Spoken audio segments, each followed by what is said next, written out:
The Lord be with you. Good day, everyone. Today is 3rd of March, Monday.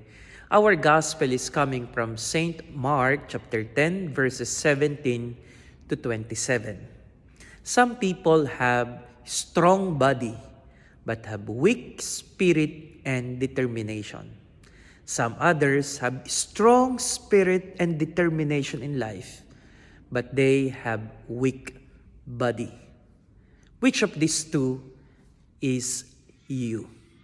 Are you that first person who is having a strong body but very weak in spirit and determination in life? Or are you that person who is weak in determination and in spirit but have a strong body? Our gospel for today tells us about a young man. He has a strong body but a very weak will and spirit to do the will of God. That's why he went away sad when he was challenged by the Lord to sell everything he has. He wanted to know how to become an heir to the kingdom of God.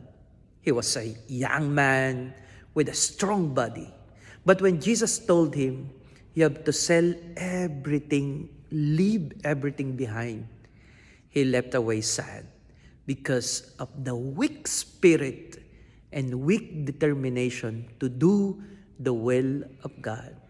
So today, my dear sisters and brothers, we have to check ourselves. I know we all want to become a good person. That's no doubt. We all want to be somewhat saints and good people.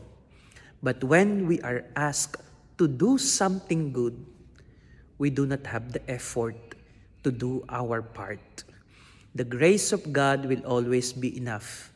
We have to couple it with our determination and with our effort, with our human strength, so that God can do miracles in our life.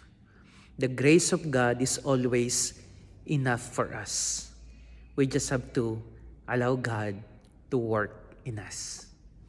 God bless.